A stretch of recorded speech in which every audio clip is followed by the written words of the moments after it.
হলো মাটনের চর্বি। আজ রান্না হবে এরকম ছোট ছোট পিস করে কেটে এর মধ্যে পরিমাণ মতো নুন,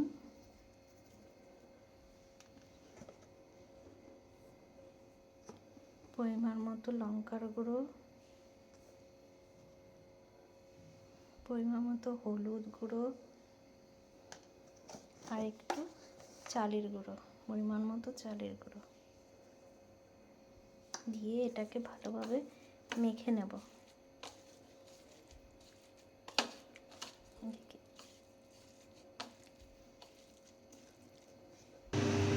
কড়াইটা গরম হয়ে গেলে কড়াইতে সর্ষের তেল দিয়ে দেবো। সর্ষের তেলটা গরম হয়ে গেলে, ভালোভাবে গরম হয়ে গেলে এবার এক এক করে চর্বির পিসগুলো তেলে দিয়ে দেবো।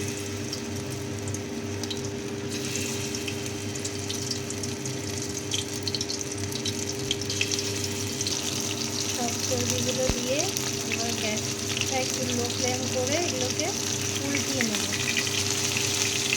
আস্তে আস্তে করে উল্টিয়ে নেব।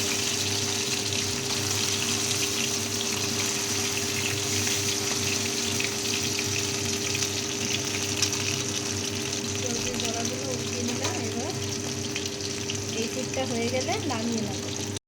এরকম লাল লাল হয়ে গেলে দুটি তেল ঝরিয়ে সাইড করে তেল ঝরিয়ে তারপরে ভালোভাবে তেল ঝরিয়ে এটাকে আমরা নামিয়ে নেব।